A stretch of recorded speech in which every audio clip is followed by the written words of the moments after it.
हाँ तो दोस्तों नमस्कार। तो ये है जीके सामान्य ज्ञान प्रश्नोत्तरी की का पार्ट 6। दोस्तों इससे पहले कि मैं इसको शुरू करूं, मैं चाहूँगा कि आप यदि चैनल पर नए हैं तो चैनल को सब्सक्राइब कर लें और बेल आइकन ज़रूर दबा लें, जिससे कि आपको जीके क्विज की जितनी भी वीडियो आगे रिलीज हो वो उसका नोटिफिकेशन आपको मिल जाए। तो चलिए शुरू करते हैं जीके सामान्य ज्ञान का आज पार्ट 6। इससे पहले मैं आपको पिछले वीडियो जो कि पार्ट 5 में एक क्वेश्चन मैंने पूछा था, उस क्वेश्चन का आंसर एक पर्सन ने कमेंट में बॉक्स में जाकर दिया था, लेकिन वो भी गलत दिया था। तो उस क्वेश्चन को का आंसर सबसे पहले मैं आपको बताता हूँ। उस क्वेश्चन था कि कौन से प्रधानमंत्री लौ और पर्दा भाषण के लिए जाने जाते हैं। ऑप्शन जो आपके सामने है, क्लीमेंट एटली, विंस्टन चर्चिल, हर्बर्ट मोरसिन, इनमें से कोई नहीं। इसका सही आंसर होगा बी, विंस्टन चर्चिल। तो चलिए शुरू करते हैं करेंट अफेयर्स की यह प्रश्नोत्तरी। सबसे पहले पहला क्वेश्चन है कि बिहार शब्द किससे उत्पन्न हुआ।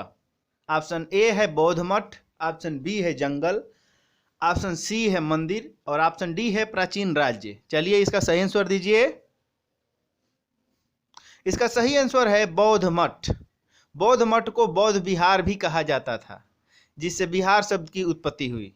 दूसरा क्वेश्चन है कि माही नदी किस में जाकर गिरती है। ऑप्शन ए है कच्छ की खाड़ी, ऑप्शन बी है कच्छ कारण, ऑप्शन सी है खंबात की खाड़ी और ऑप्शन डी है मन्नार की खाड़ी। चलिए इसका सही आंसर दीजिए।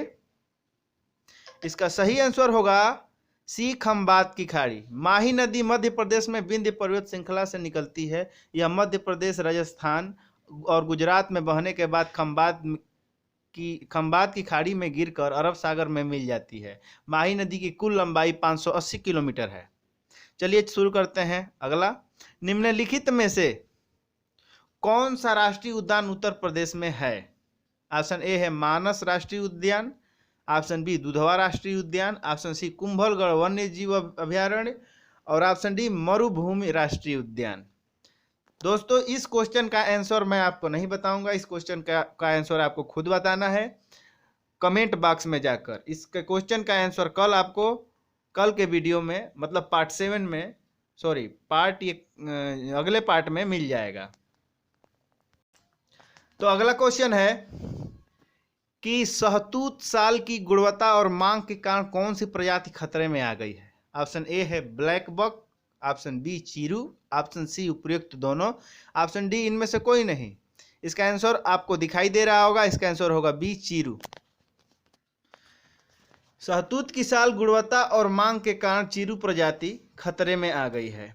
चलिए आप पांचवा क्वेश्चन, निम्नलिखित में से कौन सा राजस्व का स्रोत नहीं है। Option A export duty, option B stamp की, ऑप्शन सी रजिस्ट्रेशन की, ऑप्शन डी सार्वजनिक क्षेत्र के उद्यमों के लाभांश। चलिए इसका सही आंसर दीजिए। इसका सही आंसर है आंसर डी, सार्वजनिक क्षेत्र के उद्यमों के लाभांश।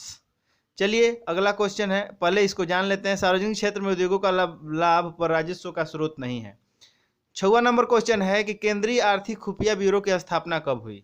Option A 1975, option B 1980, option C 1985, option D 1992। इसका सही आंसर आप दीजिए। दोस्तों मैं आपको सबसे पहले बता दूं कि जब क्वेश्चन आए तो आप वीडियो को पॉज करके इसका आंसर अपने मन में सोचें, फिर नीचे जाकर आंसर को देखें। तो इसका सही आंसर होगा option C 1985। Central economy intelligence bureau CIB एक भारतीय खुफिया एजेंसी है जो सूचना एकत्र करने और आर्थिक अपराधों और युद्ध के लिए आर्थिक और वित्तीय क्षेत्रों की निगरानी के लिए जिम्मेदार है।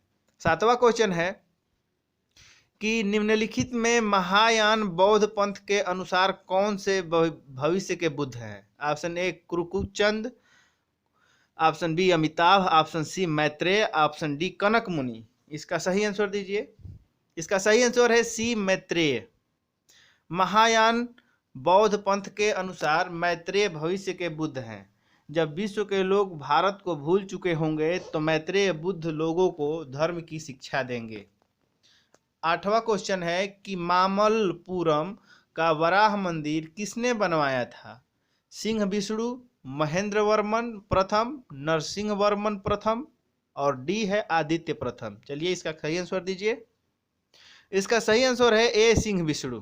मामल्लपुरम का वराह मंदिर सिंह विष्णु ने बनवाया था। 9वां क्वेश्चन है कि निम्नलिखित में से कौन सा केंद्र सरकार के अधिकार क्षेत्र में नहीं आता है? ऑप्शन ए है भूमि राजस्व, ऑप्शन बी है व्यक्तिगत आयकर, ऑप्शन सी है निगम आयकर, ऑप्शन डी है कस्टम ड्यूटी। चलिए इसका सही आंसर दीजिए। इसका सही आंसर है ए भूमि राजस्व। भूमि राजस्व केंद्र सरकार के अंतर्गत नहीं आता है। क्वेश्चन नंबर 10 है कि निम्नलिखित पर ध्यान दीजिए। भारत का संविधान और संसद द्वारा कानून। बंधुआश्रम की समस्या को उपरोक्त में से किसके द्वारा संबोधित किया गया है? ऑप्शन आपके पास ऑप्शन है केवल एक, माने पहला केवल, केवल दूसरा, या पहला और दूसरा दोनों, या इनमें से कोई नहीं। एक बार क्वेश्चन को फिर से देख लीजिए पॉज करके और इसका सही आंसर दीजिए। इसका सही आंसर है सी पहला और दूसरा दोनों। अनुच्छेद 23(1) के तहत भारत का संविधान भीख और मजदूर श्रम के अन्य समान रूपों को प्रतिबंधित करता है। बंधुआ श्रम प्रणाली पूरे देश में कानून द्वारा समाप्त कर दी गई थी।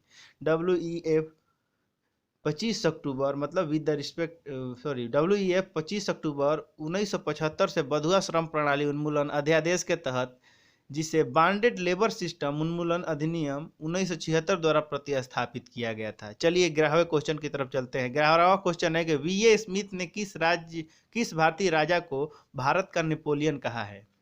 इसका ऑप्शन है कि स्कंदगुप्त, चंद्रगुप्त मौर्य, अशोक, समुद्रगुप्त। इसका सही आंसर आप बताइए। इसका सही आंसर है समुद्रगुप्त डी। समुद्रगुप्त गुप्तकालीन के एक महान राजा थे जिसने 335 से 375 ईस्वी तक राज्य किया। समुद्रगुप्त ने अपने जीवन में बहुत युद्ध लड़े और एक भी पराजित नहीं हुआ। इसी कारण उसे भारत का नेपोलियन कहा जाता है। 12वां क्वेश्चन चलते हैं कि 12वां क्वेश्चन है कि 1875 का विद्रोह किस तारीख से शुरू हुआ? 10 मई, 16 अप्रैल, 26 अप्रैल, 11 मई। इसका आंसर दीजिए। इसका सही आंसर होगा ए 10 मई। 1857 का विद्रोह 10 मई 1857 को सिपाही विद्रोह के रूप में शुरू हुआ था। इसकी शुरुआत मेरठ में हुई थी। धीरे धीरे यह आंदोलन पूरे उत्तर व मध्य भारत में फैल गया। चलिए अगले क्वेश्चन की तरफ चलते हैं कि 13वां क्वेश्चन है कि औद्योगिक क्रांति के फलस्वरूप प्रादुर्भाव हुआ था। ऑप्शन ए है पूंजीवाद, आधुनिक युग का, वैचारिक क्रांति का, फासिज्म का। इसका सही आंसर दीजिए। इसका सही आंसर है ऑप्शन बी आधुनिक युग का। औद्योगिक क्रांति के फलस्वरूप आधुनिक युग का प्रादुर्भाव हुआ था। चलिए 14वें क्वेश्चन की तरफ चलते हैं कि 14वां क्वेश्चन है कि रूस का अंतिम जार कौन था? निकोलस प्रथम, निकोलस द्वितीय, अलेक्जेंडर द्वितीय, अलेक्जेंडर तृतीय। इसका सही आंसर दीजिए आप। इसका सही आंसर है आंसर बी निकोलस द्वितीय। रूस का अंतिम जार निकोलस द्वितीय था। चलिए 15वें क्वेश्चन की तरफ बढ़ते हैं कि निम्नलिखित में से भारत के किस राज्य की सीमा म्यांमार से नहीं लगती? अरुणाचल प्रदेश, मणिपुर, नागालैंड, असम। इसका सही आंसर दीजिए। इसका सही आंसर है कि ऑप्शन डी म्यांमार। भारत की म्यांमार के 1643 किलोमीटर है। भारत की म्यांमार की 1643 किलोमीटर है। म्यांमार के साथ अरुणाचल प्रदेश, नागालैंड, मणिपुर और मिजोरम की सीमा लगती है। थोड़ा यहाँ पर एरर है दोस्तों, इसके लिए माफ़ी चाहता हूँ। 16वां है कि निम्नलिखित में से कौन सा अयस्क नहीं है? चाल्कोपाइराइट, सफेलराइट, सिन्नाबर, एंडेसाइट। इसका सही आंसर दीजिए। इसका सही आंसर है डी एंडेसाइट। एंडेसाइट एक किस्म का अग्नेय चट्टान है। चलिए 17वां क्वेश्चन को चलते हैं। एक ऐसी प्रणाली जिसमें एक समाज में कई किसान शामिल हैं, जमीन का मालिक है, जो छोटे होल्डिंग में बांटा गया है और फिर समाज के व्यक्तिगत सदस्यों को पट्टे पर दिया गया है, निम्नलिखित में से कौन सी है? ऑप्शन ए है सहकारी किराएदार खेती, ऑप्शन बी है सहकारी सामूहिक खेती, ऑप्शन सी है सहकारी संयुक्त खेती, ऑप्शन डी है इनमें से कोई नहीं। चलिए इसका सही आंसर दीजिए। इसका सही आंसर है ए सहकारी किराएदार खेती। चलिए 18वें क्वेश्चन पर चलते हैं कि निम्नलिखित पर ध्यान दीजिए। पहला है जन्म दर, दूसरा है मृत्यु दर, और क्वेश्चन को कह रहा है कि 1951 में इन दोनों के बारे में कौन सा कथन सत्य है। चलिए कथन में देता हूं आपको। कथन है कि जन्म दर में गिरावट, मृत्यु दर में उतार चढ़ाव हुआ। जन्म दर में गिरावट और मृत्यु दर में उतार चढ़ाव हुआ 1951 में। बी है कि जन्म दर में उतार चढ़ाव हुआ, मृत्यु दर में गिरावट आई। फिर इसके बाद है ऑप्शन सी, जन्म दर में वृद्धि हुई, मृत्यु दर में गिरावट आई। और डी है जन्म दर और मृत्यु दर दोनों गिरावट में आई। ये 1951 की घटना के बारे में पूछ रहा है कि इसमें से कौन सा ऑप्शन सही है। चलिए इसका सही आंसर दीजिए। इसका सही आंसर है डी, जन्म दर और मृत्यु दर दोनों में गिरावट आई। चलिए 19वां क्वेश्चन है कि मेदम में फाई किस प्रदेश का त्योहार है। मेदम में फाई किस प्रदेश का त्योहार है। असम, मेघालय, मणिपुर, केरल। इसका सही आंसर है ए, असम। डी, मेदम में फाई असम के ताई अहोम का त्योहार है, जनजाति का त्योहार है। ताई अहोम अपने पूर्वजों के लिए प्रसाद चढ़ाते हैं और पारंपरिक तरीके से भगवान को बलिदान देते हैं। चलिए 20वां क्वेश्चन है कि निम्नलिखित में से क्या शिक्षा के अधिकार की परिधि में नहीं आते हैं। निम्नलिखित में से क्या शिक्षा के अधिकार की परिधि में नहीं आते हैं। सबसे पहला है सरकारी विद्यालय, प्राइवेट विद्यालय, मदरसा, प्राइवेट वित्त पोषित सरकारी विद्यालय। इसका सही आंसर दीजिए। इसका सही आंसर है मदरसा। चलिए 21वां क्वेश्चन पढ़ते हैं कि ब्रिटिश सरकार द्वारा निर्मित ऐतिहासिक कंडाघाट रेलवे स्टेशन देश के किस राज्य में स्थित था। ऑप्शन ए है गुजरात, महाराष्ट्र, हिमाचल प्रदेश, जम्मू कश्मीर। इसका सही आंसर दीजिए। इसका सही आंसर है कंडाघाट रेलवे स्टेशन का निर्माण ब्रिटिश सरकार ने 1903 में करवाया था। यह पूरा रेलवे स्टेशन केवल लकड़ी से बना हुआ था। दुर्भाग्यवश यह आगजनी की घटना में यह स्टेशन नष्ट हो गया। कंडाघाट रेलवे स्टेशन ये कहाँ पर स्थित था दोस्तों। इसके जो ये दिखाई दे रहा है ये क्वेश्चन, इस क्वेश्चन के थोड़ा सा टाइपिंग में एरर आ गई है, लेकिन इसका सही आंसर मैं आपको बता दूं कि सी, हिमाचल प्रदेश होगा। कंडाघाट रेलवे स्टेशन हिमाचल प्रदेश में स्थित है और इसे 1903 में ब्रिटिश सरकार ने कराया था और यह पूरा रेलवे स्टेशन लकड़ी का बना हुआ था। चलिए 22वें क्वेश्चन की तरफ बढ़ते हैं कि 1905 में बंगाल के विभाजन के बाद बंगाल में कई आंदोलन हुए, जैसे बहिष्कार, स्वदेशी, राष्ट्रीय शिक्षा इत्यादि। इनमें से बहिष्कार आंदोलन किससे प्रेरित था। पहला है दक्षिण अफ्रीका में महात्मा गांधी द्वारा विदेशी वस्तुओं का बहिष्कार। दूसरा है कि चीनी लोगों द्वारा अमेरिकी वस्तुओं का बहिष्कार। सी है आयरिश लोगों द्वारा ब्रिटिश लैंड एजेंट का बहिष्कार। और ऑप्शन डी है कि चीनी लोगों द्वारा जापानी उत्पादों का बहिष्कार। इसका सही आंसर दीजिए आप। चलिए इसका सही आंसर होगा बी, चीन लोगों द्वारा अमेरिकी वस्तुओं का बहिष्कार। चीनी लोगों द्वारा अमेरिकी वस्तुओं का बहिष्कार 1905 में किया था और बंगाल में भी उसे प्रेरित होकर 1905 में ब्रिटिश वस्तुओं का बहिष्कार किया गया। यह बहिष्कार बंगाल के विभाजन के विरोध में किया गया था। चलिए 23वें क्वेश्चन की तरफ चलते हैं। 23वां क्वेश्चन है कि फराजी आंदोलन शुरू होने का मुख्य कारण क्या था। ए, ईसाई मिशनरी द्वारा इस्लाम पर आक्रमण। बी, हिंदू ऋणदाताओं द्वारा मुस्लिमों का शोषण। सी, मुस्लिम काश्तकारों के प्रति कंपनी का दमनकारी नीति। और डी है कि उपरोक्त में से कोई नहीं। इसका सही आंसर आप दीजिए। इसका सही आंसर है सी, मुस्लिम काश्तकारों के प्रति कंपनी की दमनकारी नीति। फराजी आंदोलन की शुरुआत 1818 में हाजी शरीयतुल्लाह ने की। इस आंदोलन के ब्रिटिश सरकार द्वारा समांतर सरकार स्थापित करने का प्रयास किया गया था। चलिए 24वें क्वेश्चन की तरफ चलते हैं कि निम्नलिखित में से कौन सा कोयला उत्पादन कोल इंडिया लिमिटेड के दायरे से बाहर है।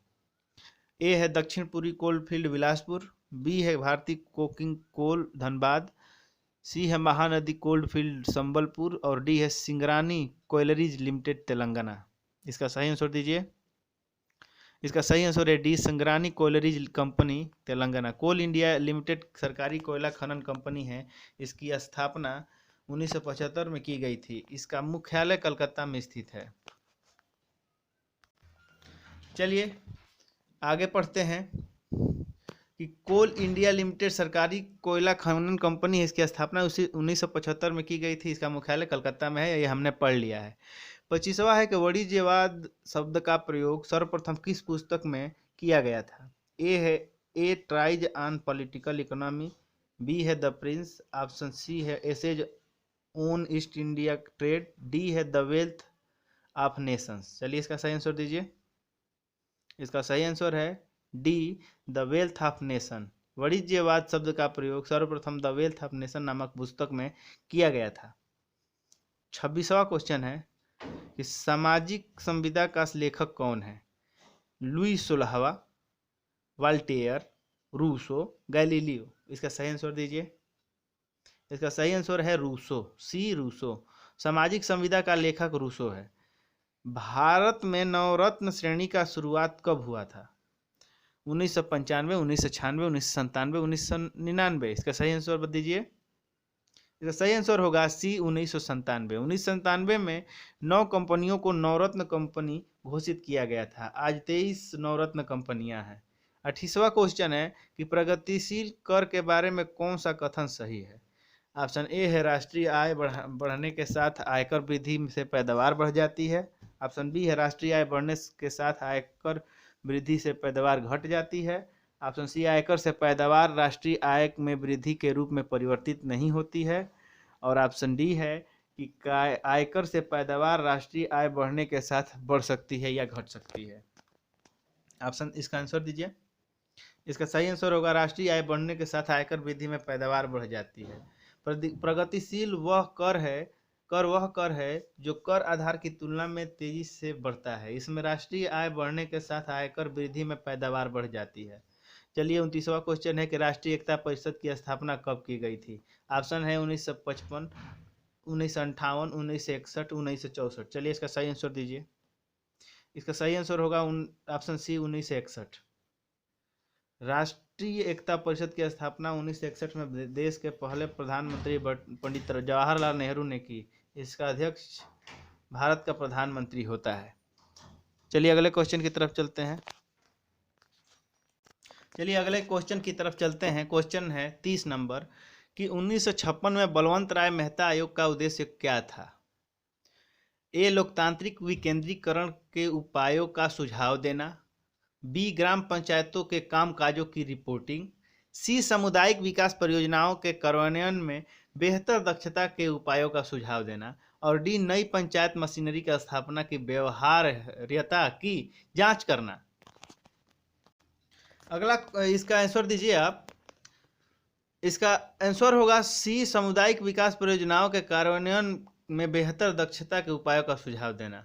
सामुदायिक विकास परियोजना का कार्यान्वयन में बेहतर दक्षता के उपायों का सुझाव देना बलवंत राय मेहता आयोग का उद्देश्य था। अगला क्वेश्चन है ब्रिटिश सरकार द्वारा निर्मित ऐतिहासिक कंडा घाट रेलवे स्टेशन देश के किस राज्य में स्थित था?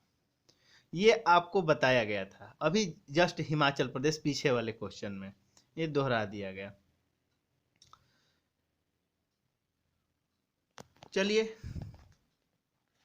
दोस्तों एक निवेदन है कि ये थोड़ा सा क्वेश्चन में जब मैंने टाइप किया तो वो 10 क्वेश्चन जो एक्स्ट्रा थे वो इसी में आकर जुड़ गए 2 बार, तो इसलिए 50 के जगह मैं आपको 40 ही बताऊंगा। इस 41 को आप 41 ही मानिए, 41 नहीं 31 मानिए, और ऐसे करके मैं 50 तक क्वेश्चन की तरफ बढ़ रहा हूँ। चलिए सबसे क्वेश्चन है कि भारत का अंतिम हिंदू साम्राज्य कौन सा था? ऑप्शन ए मराठा साम्राज्य, ऑप्शन बी दुर्रानी साम्राज्य, ऑप्शन सी मैसूर साम्राज्य, ऑप्शन डी सिख साम्राज्य। इसका सही आंसर दीजिए आप। इसका सही आंसर होगा सी, मराठा साम्राज्य। मराठा साम्राज्य 1674 से 1818 तक अस्तित्व में रहा। 1674 में शिवाजी महाराज के राज्याभिषेक के साथ मराठा साम्राज्य अथवा मराठा संघ की शुरुआत हुई। 1818 ईस्वी में तीसरे आंग्ल मराठा में पेशवा बाजीराव द्वितीय की हार के बाद मराठा साम्राज्य का पतन हुआ। 42वां क्वेश्चन है कि मदन मोहन मालवीय ने निम्नलिखित में से किन संगठनों की स्थापना की थी? ऑप्शन ए बनारस विश्वविद्यालय, हिंदू विश्वविद्यालय, प्रज्ञा हिंदू समाज, हिंदू महासभा, और भारत साम्राज्य धर्म का महामंडल, भारत धर्म महामंडल। इसका सही आंसर आपको पता होगा क्योंकि आप इससे रूबरू हैं। चलिए इसमें आपको डायरेक्ट मैं इसका सीधे आंसर बताता हूँ। 1 और 3 मतलब कि बनारस हिंदू विश्वविद्यालय और हिंदू महासभा मदन मोहन मालवीय की स्थापना है। हिंदू महासभा की स्थापना 1914 में अमृतसर में की गई थी। इसमें पंडित मदन मोहन मालवीय का महत्वपूर्ण योगदान था। उन्होंने 1915 में बनारस हिंदू विश्वविद्यालय की स्थापना की थी। चलिए 43 क्वेश्चन की तरफ चलते हैं। 43वां क्वेश्चन है कि निम्नलिखित में से किस बंगाली लेखक ने हिंदी को भारत की राष्ट्रभाषा बनने का सुझाव दिया था? ऑप्शन ए है भूदेव मुखर्जी, दीनबंधु मित्रा, मधुसूदन दत्ता और काली प्रसन्ना सिन्हा। इसका सही आंसर आप दीजिए। इसका सही आंसर है ए भूदेव मुखर्जी। भूदेव मुखर्जी प्रसिद्ध शिक्षाविद और लेखक थे। बिहार के विद्यालयों में नागरी लिपि शुरू करने में उनका महत्वपूर्ण योगदान था। हिंदी और नागरी लिपि का प्रसार करने के लिए उन्होंने 1893 में नागरी प्रचारिणी सभा की स्थापना की थी। अगला क्वेश्चन है कि प्राकृत भाषा की व्याकरण प्रकृत प्रकाश की रचना किसने की? प्राकृत भाषा की व्याकरण प्रकृत प्रकाश की रचना किसने की? पिंगल, यास्क, वाररुचि, शौनक। चलिए इसका सही आंसर दीजिए। इसका सही आंसर होगा सी वाररुचि। प्राकृत भाषा की व्याकरण प्रकृत प्रकाश की रचना वाररुचि ने की। इसकी तिथि अभी तक अज्ञात है। चलिए 45 क्वेश्चन है कि भारत व एशिया का सबसे पहला जल विद्युत ऊर्जा स्टेशन कौन सा था? ऑप्शन ए है सिवाना समुद्र, बाणासुर सागर, कृष्णा राजा सागर, स्टैनले जलाशय। इसका सही आंसर दीजिए। इसका सही आंसर है सिवाना समुद्र। सिवाना समुद्र जलप्रपात कर्नाटक के मांड्या जिले में स्थित है। इस स्थान पर भारत और एशिया का सबसे पुराना हाइड्रो इलेक्ट्रिक पावर स्टेशन 1902 में स्थापित किया गया था। चलिए अगला क्वेश्चन है कि अमेरिका के स्वतंत्रता संग्राम को समाप्त करने वाली पेरिस की संधि कब संपन्न हुई? 1783, 1781, 1780, 1763 ईस्वी। सही आंसर दीजिए। इसका सही आंसर है ए 1783। अमेरिका के स्वतंत्रता संग्राम को समाप्त करने वाली पेरिस की संधि 1783 ईस्वी में संपन्न हुई थी। चलिए अगला क्वेश्चन है कि नोट निम्नलिखित में से किस उद्देश्य के लिए बैंकों में सॉर्टिंग मशीनों का उपयोग किया जाता है? नोट निम्नलिखित में से किस उद्देश्य के लिए बैंकों में सॉर्टिंग मशीनों का उपयोग किया जाता है? ए एटीएम में लगाने के लिए, नोटों को गिनने के लिए, विचलित और नकली नोट्स लाने के लिए, नोटों की बड़ी गड्डी गिनने के लिए। इसका सही आंसर दीजिए। इसका सही आंसर है सी विचलित और नकली नोट्स लाने के लिए। डी करें 48वां क्वेश्चन मतलब 38वां क्वेश्चन है कि वित्तीय क्षेत्र विधान सुधार आयोग का अध्यक्ष कौन था? A justice BN Srikrishna, B justice Devi Prasad Pal, C professor YH Malegam और ऑप्शन डी है जस्टिस शिवराज B पाटिल। इसका सही आंसर आप दीजिए। इसका सही आंसर है ए जस्टिस BN श्रीकृष्ण। वित्तीय क्षेत्र सुधार आयोग 24 मार्च 2011 को वित्त मंत्रालय द्वारा स्थापित किया गया था। इसके अध्यक्ष सुप्रीम कोर्ट के पूर्व न्यायाधीश जस्टिस VN श्रीकृष्ण थे।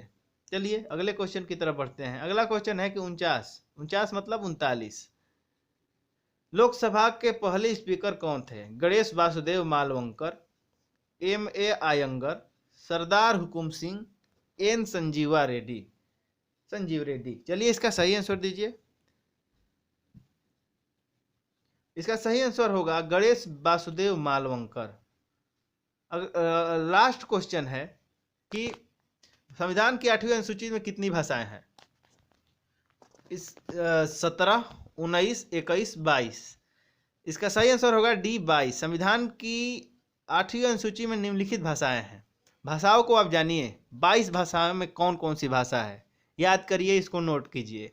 असमिया, उड़िया, उर्दू, कन्नड़, काश्मीरी, कोंकणी, गुजराती, डोगरी, तमिल, तेलुगु, नेपाली, पंजाबी, बांग्ला, बोडो, मणिपुरी, मराठी, मलयालम, मैथिली, संथाली, संस्कृत, सिंधी और हिंदी। ये 22 भाषाएं हैं। दोस्तों आज का ये जीके क्विज यहीं पर समाप्त करते हैं। थोड़ा सा एरर होने के वजह से हम आपसे माफ़ी मांगते हैं। यदि आपको ये नोट्स पीडीएफ में चाहिए तो हमारी ईमेल आईडी पर जाइए और मेरे से मांगिए, मैं आपको आपके ईमेल आईडी पर इस वीडियो को भेज दूंगा। तब तक के लिए धन्यवाद। अगले क्विज का इंतजार करिए। नमस्कार।